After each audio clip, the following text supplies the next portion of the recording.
Yeah, Tim, I mean, you're feeling this in real life. You see Alex Bregman signing with the Red Sox, Juan Soto signing with the Mets. But Clayton, what do you have thoughts here for? I mean, you mentioned Bregman. Anybody that knows me knows I'm a Rangers fan. So when it comes to these rival rumors, if one pops up and the Astros are about to sign someone, even if I'm moderately interested, I'd rather break the bank than let them go to the Astros. So it makes it fun. It's kind of one of those things where it pops up in the last second. You may have to, change your strategy, change how you approach the off season. But again, it's immersive and it really gets you into it. I love just giving the players opportunities to do what the real GMs are thinking, right? Like all this depth you guys keep talking about is going to be really, really special in free agency. I mean, at minimum, it's like, okay, hey, maybe I can drive their price up, and make Houston pay more in an example of being a Rangers fan. So it's fun. And then speaking of opportunities, some opportunities will be on stalemate, if you will, with the new market setter logic, Clayton. What do you mean by this? Yeah, the market setters every offseason, there's big names that essentially prevent other players from signing. For example, say like a Vladdy makes it to free agency, he could hold up the entire market at first base until he signs, because people want to know, they want to, maintain their budget until Vladdy signs, and then once he's gone, then maybe they go to plan B or plan C. So we have some inherent logic in there that essentially drives this within our new free agency system. That was one of the big things that we really wanted to simulate this year too, was that one driving person on the market where they're going to change everything for us. Soto is an example where the right fielder is out there, top of the line player, where they go dictates where the rest of the players in that position. System, right? Previously, you'd have to pretty much check free agency every single day, and it was just cumbersome and it would take time. We want you to get through seasons. We want you to get through off seasons. We love the off-season, free agency, all this stuff, and we want you to go in the future and do future years to build your teams, to build dynasties, and win World Series. So the streamlined approach is another thing we're excited about.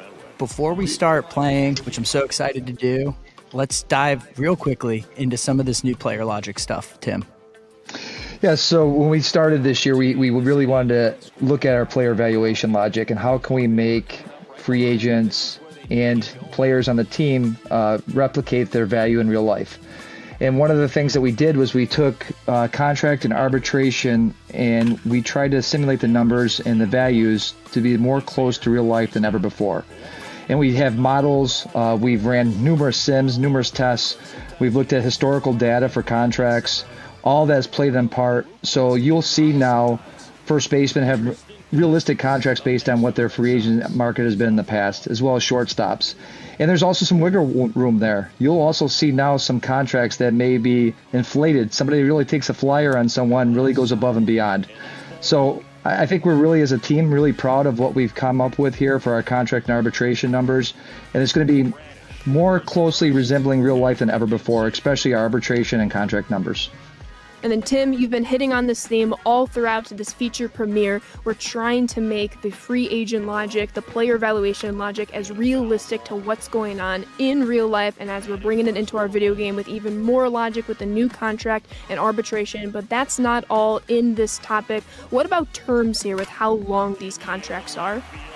So we did a lot of research on this, and we wanted to make our terms as realistic as possible. So you will no longer see those 34, 35, 36-year-old players looking for 6-7 year deals, and they shouldn't be signing those. But on the flip side, you will see those young superstar players looking for 9, 10, 11-year deals, and they'll get those in this new free agent system. I mean, Tim, to your point, we're seeing opposite ends of the spectrum here in real life. We see Soto snagging a 13-year deal. We see Christian Walker snagging a 3-year deal. And then we're going to see even more of that in franchise, in MLB The Show 25, of just how long or how short some of these contracts are going to be based off player age, what's the position availability or maybe not on the team as we're trying to attract different free agents to our franchise squads. So as Tim was saying, we want realism, when it comes to the contract values with terms. The realism was important to us. And these pieces, like when we talk about player evaluation, these are all like foundational pieces that we continue to improve on. And every year we do work in these categories. It's very important to us. It makes contract negotiations better. It's going to make the trades better. We're already seeing trades that are way better than we've seen in the past. So these are all foundational pieces with the player evaluation. Yeah, and like going into the player evaluation, realism still reigns supreme. I know you guys have done a lot of work improving the defensive war logic. Clayton, can you talk to me more about that? Yeah, it's bothered me for a few years. I think we were seeing guys that aren't, like, they don't have the range of other players, kind of getting rewarded with our defensive war logic. So we wanted to reward guys that can actually get to the ball and make plays that other players can't, you know. So we reworked the logic there. We're seeing some good outcomes. Again, it affects player evaluations, it affects trades, it affects, you know, contract negotiations. So we've improved this, and guys that are really good defensively, have really good range, can make the spectacular highlight reel plays, they're going to get rewarded. And Clayton, it seems like we have a little bit of a theme going in MLB The Show 25. Just a couple of weeks ago for the gameplay feature premiere, our fans were able to listen from the gameplay team, see all the new defensive improvements. That defense is continuing to matter even more in MLB The Show 25, and that is no different for franchise in MLB The Show 25. Oh, we're picking up right on that. Obviously, you know, you make a diving spectacular play, and if you have this range that, like, a first baseman compared to a shortstop, typically first basemen don't have that range. So we don't want to reward them for, you know, making all the plays when they're not making the spectacular plays. You know, it should be a balance of both, but when you have that extra range, you can reach balls that other players can't reach. You should be rewarded for it, and you should see it in your defensive war. All right, community, you hear it. Defense is mattering all throughout MLB The Show 25, but this isn't all for the player evaluation logic. Once again, fans, we will be playing this live on the couch in just a few minutes, but Tim, walk us through the upgraded trade metric logic. So the theme has been so far this offseason is that contracts matter, and contracts matter with trade value as well. So if you look at some of the players that you see in the hot stove in real life, some contracts are difficult to move, and the reason they're difficult to move is their value from the war or from the perspective of the teams is lower than what the contract value is assigned. And we're replicating that much closer now than we've ever done. Our prospects will see their values to be much higher than they've been in the past, and we also see a knock to those players that are overvalued based on their contract logic that is overpaying them. Yeah, you see a lot of immovable contracts now, and in the past we were probably seeing too many top prospects traded for essentially some of these older veterans on bad contracts. So we wanted to remedy that, and then on top of that, we have a two-way player trade metric system that we've introduced. So, you know, Ohtani's going to get his fair value, and then obviously through the amateur draft, you know, you can find these two-way players, you know, and you never know, you might get a generational two-way player like Ohtani. You're going to get his fair trade value if you decide to put him on the market. Yeah, I mean, MLB The Show 25 franchise mode, you're going to get all this in free agency. I can't remember exactly what it was, but something around that, and those numbers are changing dynamically based on the hit. And then obviously with outfielders, you have that added level of red misjudges that they can get, which you guys saw a few plays ago. So yeah, so what we're trying to just show you guys is that, you know, we're doing a lot of stuff with defense under the hood. We're trying to show you guys that more with these jumps, with the blues, with the yellows, with the greens, and then the outfielders even have the reds. The badges under are going to show you what these guys are good at, what they're not so good at, and you can use all that information to build your best lineup. Yeah, I think a couple things to note here as you're watching Dre. We just finally got this set up. You saw me scrambling over here on these widgets trying to get the right setup. Dre's having trouble getting behind the ball there. I try to work with him. You got to get behind that ball, Dre. Seriously. Let's go. So a couple things. One is the throw meter. So I think Ashley started talking about the throw meter, right? And why we put the blue at the end. And so in real life, again, like everything we try to do is to just complement real life and be the best sim we possibly can. We know how difficult it is to get assist from the outfield. It's extremely difficult. Even if I'm a 99 guy, it's hard to throw a perfect dime all the way to third from right field or all the way to home from any position in the outfield. part of what Connor was talking about was getting the bigger blue region, the bigger perfect region if I'm a better outfielder, right? So that's going to help if I have a 99 versus having a common guy out there where it's just going to be a sliver, and potentially on a really far throw he's not going to have anything, but it depends on his arm strength attribute and his accuracy, and all of that goes into combination, right? But the idea of moving the blue to the end, obviously we just needed more risk. It was such a high reward before, and having it in the middle of the green, there was zero risk. Yeah. Because honestly, if you miss, you still got a good throw, where the guy was still rooted at the base and was able to make a decent throw and put a good tag on the guy coming into the base. So playing it at the end, just you situationally, I think it's probably going to be a little bit different how you use it.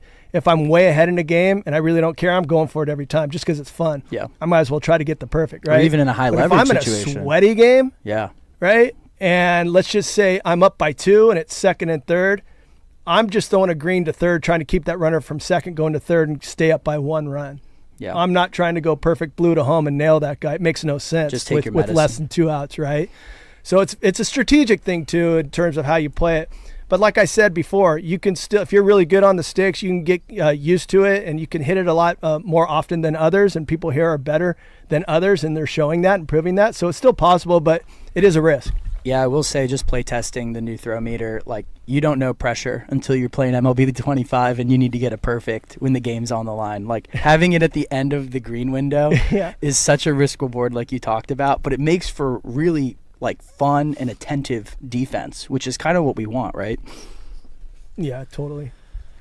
Absolutely. Again, everybody, keep your questions going. We're going to be moving on a little bit from our throw meter. We'll jump back at the very end for any last questions that you all throw in chat that we can answer best up until lunch. But Connor, talk to us about attribute exposure. Our fans have been seeing all these little different symbols, all the different colors.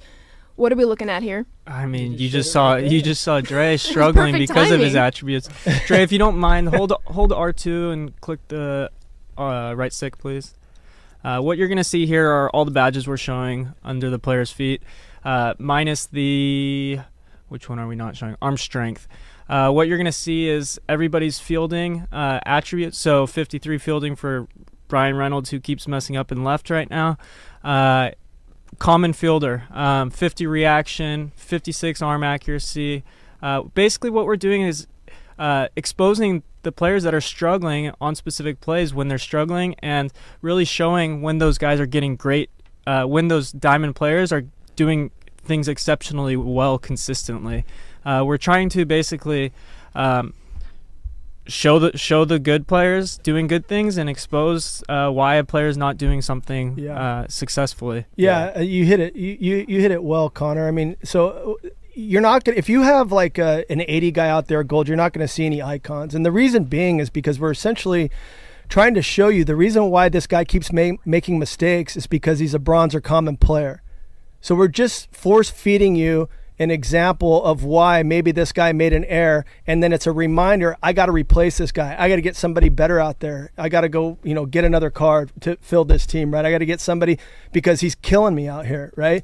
And on the flip side of that, it's rewarding those of you that have those diamond fielders out there on defense, and it's showing, hey, look, I made this play. I made this great diving play, or I made this perfect throw because I had a 98 guy out there, or the attributes 89 matter. guy out there, Yeah, because exactly. the attributes do matter. So that's what we're showing. We're not gonna inundate you with icons every single time something's happening. There's a meaning behind them, and that's why we're putting them up there. And again, like everything you see on the screen, you have the option to turn them off. You don't have to play with these on. So it's really just for you. If you want them on there, you can go into options and turn them off if you want clean screen. And to jump in real quick, everyone saw all those shields. The ratings are not final, but you can have a good example with that screen. But Connor, could you remind the people, how do they get that screen to pop up as they're playing? In previous years it was just clicking the right stick down. With the implementation of PCI or of ambush hitting, we needed to free up space because resetting your PCI ambush is via the right stick. So now R2 plus R3 is what's going to pull up this screen. Yeah, this is great. It's really nice being able to just like see the blue jump, that perfect jump, and then you go in and you go, oh yeah, this guy's a great defender. It just kind of makes everything makes sense and tells that story for each player as to why they have good jumps or why they might not have so good jumps. Yeah, Dre just made a play right there, and he was just surprised by that diamond fielder, and he dove over the ball, but you could see the difference. That's almost the exact same hit. He didn't need to dive on the first one. He could have got that standing up. He just kind of spazzed out on the buttons there for a second. Dre just likes the theatrics, Yeah. you know? He's getting a little sweaty because he knows we're on camera, and he's trying to be perfect here. So, but what you can tell is when you see these balls hit, like honestly, when you see a blue start transition and the guy doesn't get to the ball, you can pretty much guess that nobody's going to get to that ball. And if you see a yellow and he gets close to it, you can pretty much guess that a green or a blue would have got to that ball. Uh-oh. Perfect. Oh, Colin's alarm went on. That was a good effort. So attribute exposure, y'all see it right there. Everything is mattering when you're playing defense, different attributes affecting different motions of the defensive play. But I've been seeing a lot of it in chat. 2 things, and it's the sweeper and it's the GOAT difficulty. Connor, is the sweeper pitch new this year? Yes, it is new to this year's game. A lot of players have it. Skeens has a really good one. I believe Otani has one as well.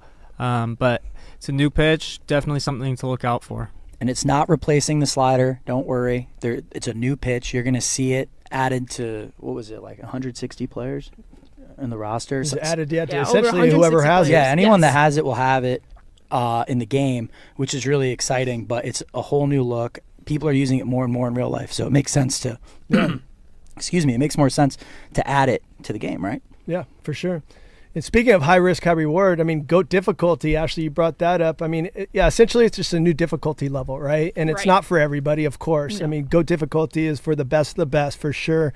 But we threw that out there just in terms of wanting to challenge people that are exceptional at the game. And honestly, it's just another milestone to try to reach, right? Like, we got Legend. I'm watching guys on streams who are psycho players that are literally scoring 14 runs on Legend, which I have no idea how they do this.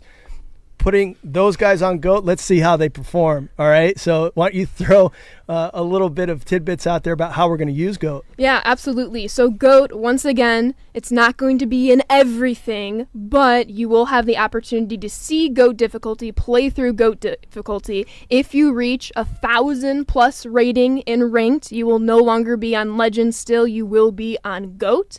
I know y'all have seen some weekend classic teasers. Yes, you will also be on GOAT difficulty in the highest reward division. And then lastly, yes, it will be included in esports. More details for when you might see it later on. And then GOAT difficulty will be an option in most single player modes, just like rookie, veteran, all-star, Hall of Fame, legend. You have the opportunity to choose it. But in terms of online play, you're going to see it in the very rare 1,000+ ranked rating, the highest division weekend classic. So don't worry. If it takes you a little while to get to GOAT, odds are you're not going to see it for a little bit, so it's going to be okay. I'm just subtweeting myself. I will not be seeing GOAT difficulty with 1,000+ rating. I was going to say, this is for the best of the best. The pitches are going to come in fast. The breaks are going to be even more. We're excited to get it in for that tier of player. Yeah, but, for sure. I mean, guys like me, we're not going to be touching GOAT.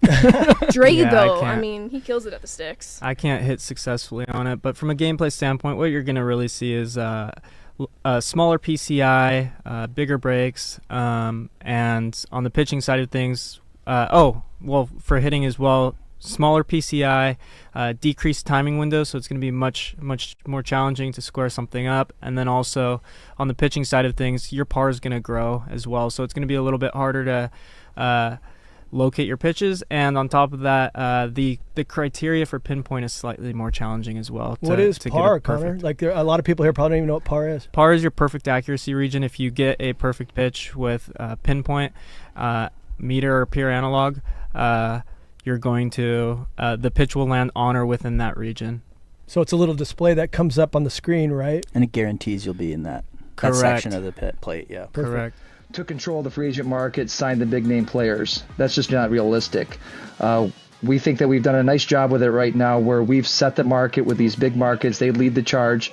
It doesn't mean that they're always going to sign the big name free agent, but more often than not, they're going to lead the charge for the big names. Now that sounds incredible. And then with these franchises, we have the big market teams, of course, but also on top of that, we're going to have some first mover advantage logic, Clayton, and that's going to really reward those clubs that seek out those free agents and give them their offers first thing into the offseason. I mean, I love the fact we're still talking about the logic. Like, we haven't even covered it all yet, so I hope the community loves all this stuff. We're not even done the list yet, but all this stuff is driving the new free agency system. So, first mover advantage logic. I think everybody wants to be wanted. Free agents want to be wanted, So, if you make that first offer, if you take that step forward, we're going to reward you in motivation. This free agent's going to be more motivated to sign with you. And conversely, if you sit back and wait and let the market play out and you don't make that first offer, free agents, you're going to get punished. They're not going to want to sign with you because you're not being aggressive. You're not aggressively pursuing them. They want to be pursued. They want to be wanted. They want to be wined and dined. So this is kind of that logic that's baked in there. Yeah, and the logic stuff's just been incredible, what you guys have been able to do this cycle. And don't forget, fans, like, you're going to be able to see this stuff live in a matter of minutes. Just how all this new stuff's between a hit. Yeah, and then the worst is going to be your common infielders, your bronze infielders. These guys are going to get a lot of, that jab step before they go to the right or their left. And so aesthetically, when you watch the game, it's not going to look weird. If you put like the same thing we did in the outfield, if you put that in the infield, it wouldn't make sense. Infielders just don't move the wrong way. Right. They see the ball and they move, but the timing is really important, and that's where the attributes matter. So now, if I got a ball, I can hit the ball in the same thing you just saw in the video before this stream. If you guys were tuned in, you saw the exact same hit. You saw 3 different plays. You saw a guy get to it easy with a blue start transition. That's a perfect. Yep. You saw a guy have to dive with a green start transition, the exact same hit. And then with the yellow start trans, he didn't even get to the ball. Yeah. So now what that does very specifically is it opens the offense up again, right? So now the defense is going to matter. I want guys that are out there, like I said, 70s and above, and it's scaled. So, you got your lower guys there, you're going to get tons of yellows. You get your higher guys there, you're going to get a bunch of greens and perfects. Yeah. So keep that in mind. Like, we want you to know that if you get that blue perfect start transition, you're going to be able to make the out. The green, it might take a slide. You might still be able to get it on your feet, but the yellows are going to really hurt you if you have a poor defender there in the infield. Yeah, and it's like, and we were talking about this a little bit before the stream. Ashley and I were talking about, baseball's funny. A lot of stuff you don't really see in the stats in baseball. It takes a lot of time for you to see a difference in things.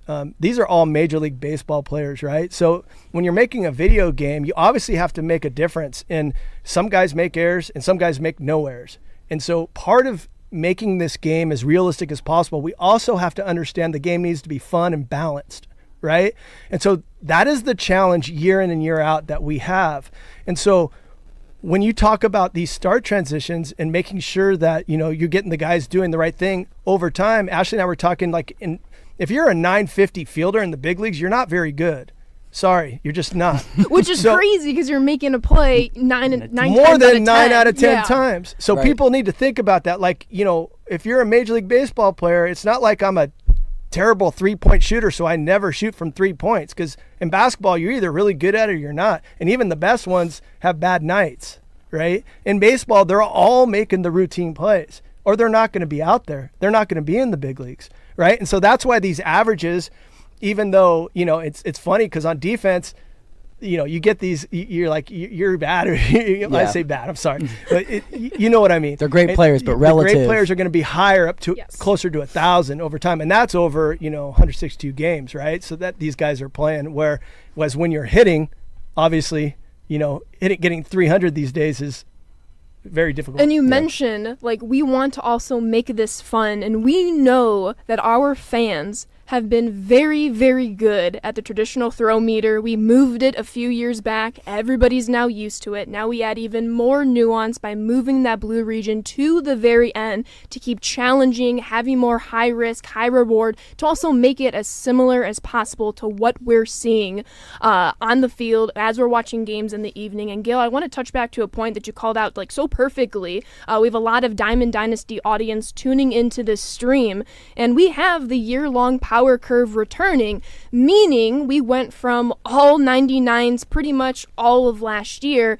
That's not going to happen. We're going to see more and more of these misjudges as people are fielding silvers, golds, low diamonds. They're going to have a smaller green region, smaller blue region, and it's going to be a little bit more difficult. So off the rip on launch night, our fans are going to experience more and more of these fielding nuances that we're trying to implement with this new throw meter. So y'all, you're warned now. There's going to be some errors. On screen now is a perfect example of what you can expect from a common fielder. You're going to see the common badge that showed up under the feet of that outfielder.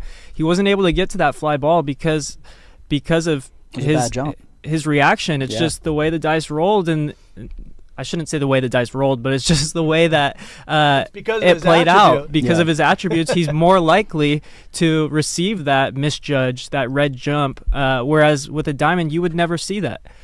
So that just goes to show the importance of fielding. And Colin, this guy just got a yellow jump as well, you're going to see this is a lot more common, and we're trying to expose these things that are happening under the hood to all of you to be able to make those informed decisions as for exactly what players' attributes are doing.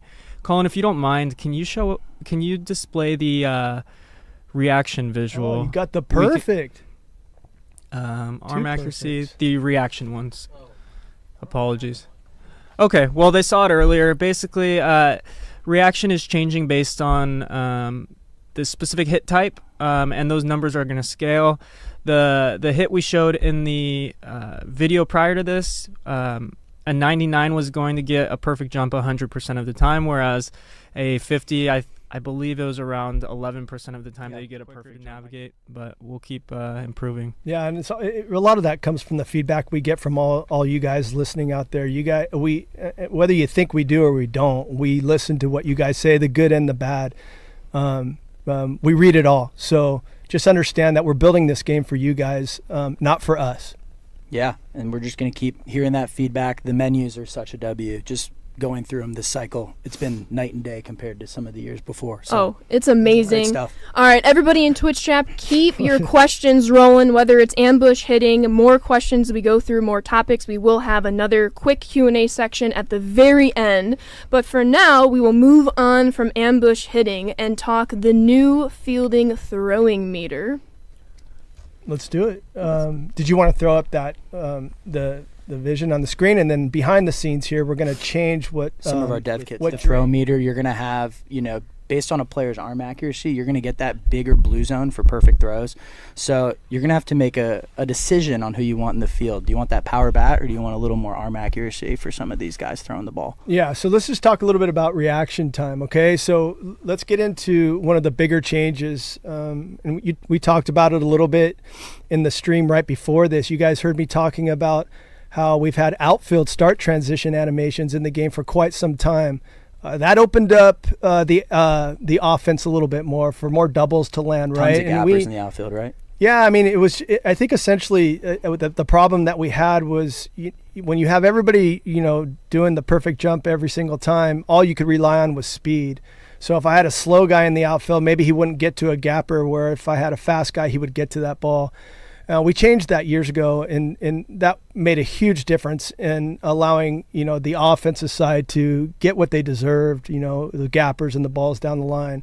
So you'll see really bad jumps. So we have misjudges, which are different than the start transitions. We have 4 layers of start transitions in the outfield. They're very specific. Like on line drives hit right at an outfielder, depending on their attribute. If I have a low-rated guy, a lot of times you'll see him get what we call a misjudge. So they'll take a step forward and go, oh, darn, and then have to go back to go get the ball, right? On balls hit to their right or to their left, they might jab, to the opposite direction and then go to the right direction. And that is how we're able to separate talent and ability and make a big difference of making defense matter, right? And so when let's just say if I'm in DD, and this matters everywhere you're playing across our game, but if I'm in DD and I care about I need to care about my defense, I'm going to be giving up more runs than I should be, depending on who I have out there in the outfield. So I'm really going to look for guys that are at least 70 up in the outfield. So on average, I'm going to get better jumps in the outfield and get those balls. So what we did this year was we brought that to the infield. And so what's hard in terms of animation and speed, we already had reaction time for infielders, but that's different than what we added, okay? Reaction time for infielders used to just mean how quickly you move when the ball hit the bat. Right. And generally, your corner infielders are going to move before your middle infielders are going to move. And so there were very specific times, hundreds of seconds, and it really didn't make a huge difference in terms of getting to a ball or not. So what we did is we added animations where the perfect jump for an infielder on a start transition is literally just a crossover straight to where the ball is going. And the green, which is still good, is a very slight, hundredths of a second difference in timing where he takes a slight like stutter step But and even then that goes. hundredth of a second we've talked about makes a difference.